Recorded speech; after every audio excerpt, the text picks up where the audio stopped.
you're coaching a lot of other contractor companies Yeah. in different verticals. What do you are you seeing burnout in, this sort of I work a lot with level the there? owners, and so it's a lot of the stuff that you see that you talked about. Cash flow is a huge one. If cash Yeah, is wrong, there's nothing that's gonna disrupt your work-life balance than that. yeah, I think I think the probably the best thing that you can do as an owner, really for any business, is just have some non-negotiables because we fall to the level of our habits. In business, I think your rhythms are the habits of your business. And so if you have a rhythm of leaving the office every day at 7 o'clock and getting in at 7 o'clock in the morning, yeah. you're probably not going to have a great work life balance. You're probably going to miss a lot of family time with the kids or whatever it is. And so just creating some non negotiables where it's Tuesday night's date night. Every Tuesday, no matter what, I'm going to put the computer away. I'm going to go and I'm going to be at date night with my Yeah. wife or my husband. Um, just having some of those non negotiables really can help.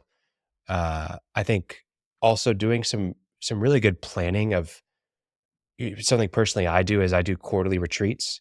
It's nothing really that fancy, but once a quarter, I take a Friday night and most of the day Saturday, and I go. Sometimes Unplugged. I'm Yeah, just going to a hotel in the city and I'm just unplugging.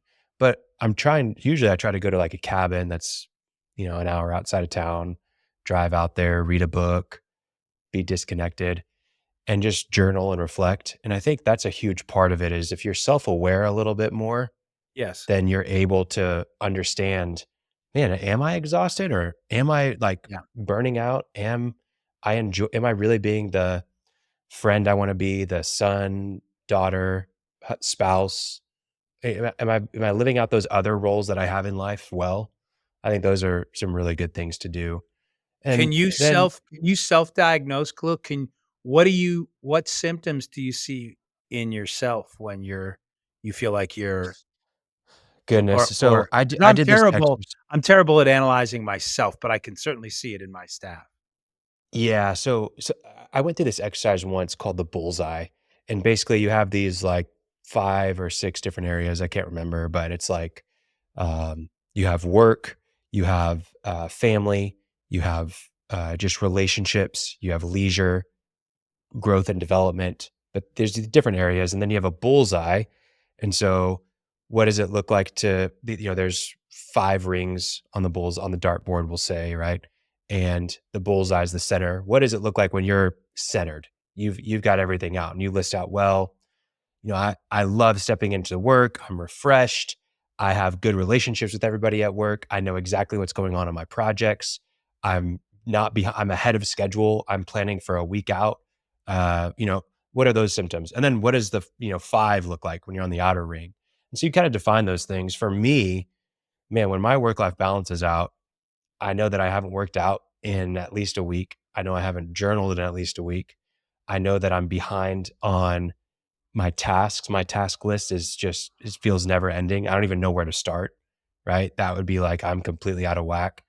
I'm constantly late to meetings just Yeah.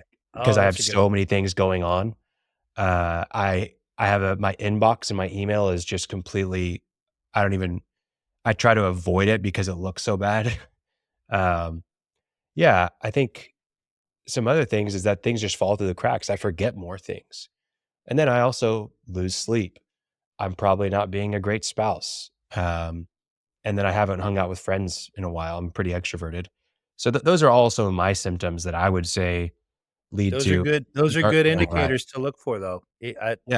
Consistently late to meetings, inbox not I fi so, when I see the warning flags go up around my either office when I sense a higher level of irritability with somebody, Mhm. and that may be something else at home, not just here, but I'm looking for that.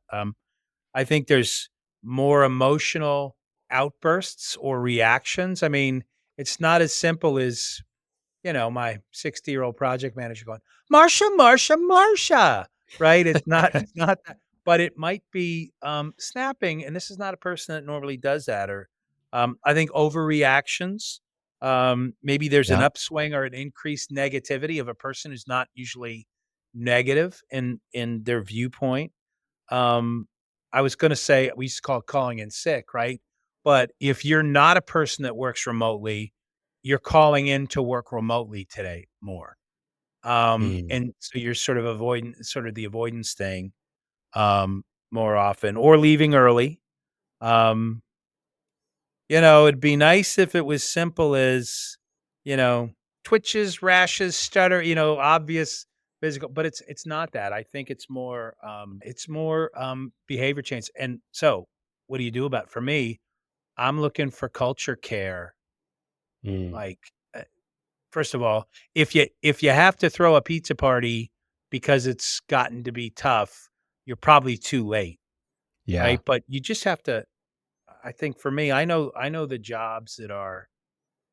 I walk through that shop every morning, and I just wanna see who's doing what and the temperature, how I mean, when summer hours are slow, that's stressful for the guys in the back.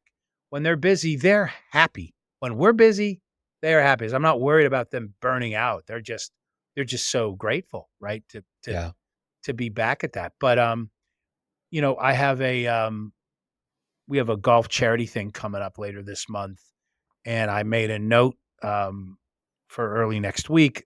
One afternoon, I'm going up with 3 guys. I'm gonna grab those guys and, on a Tuesday afternoon, let's just head over to Topgolf. First of all, we all need to practice our swings. It's not a serious golf tournament, but we'll go over there and we'll hang for a couple hours, and maybe we'll drink a pitcher of beer, and we'll laugh, and it feels a little bit like playing hooky. I could say, "Let's get together on a Saturday and do that." But when you do it during the workday, it just feels a treat, right? So, Yeah. anyway, I I think think it's I finding those I think things. on top of that, that's a really good thing to do with employees, but 2 things with that I think that also need to be acknowledged. I think a lot of burnout comes from a loss of meaning and purpose in work. Yes. Um, I think if you can do a really good job of attaching meaning to what you're doing, that it'll help you to not feel so Yeah. chaotic or stressed out.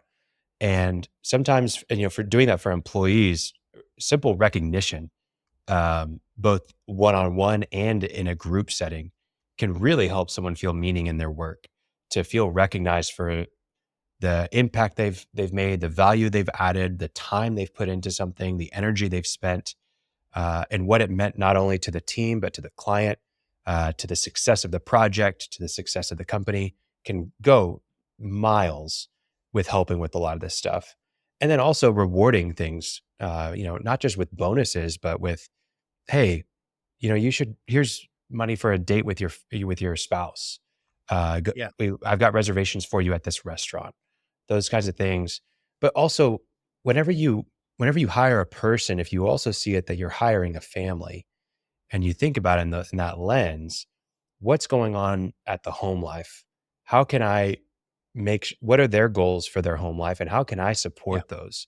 If that means getting home at a certain time, if that means having a week off for this, if that means that we do a company retreat and we bring the families with us, if that means we set up, you know, inflatables for the kids to come over and have a cookout, whatever it is to support those people, I think can help with a lot of that work life balance, with feeling identity at work and feeling like there's meaning at work. And this is a good place for me to be. So it's the same thing that goes for the owners of companies.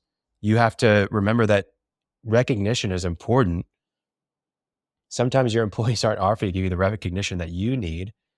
Uh, and sometimes you don't feel it from outside sources. That's why these peer groups that you're a part of can be really valuable, where you can find Yeah. that recognition. Wow, that's really cool. I've never heard that before. That's really glad that you're doing that. You can feel a sense of like, oh, wow, like I'm doing something worthwhile.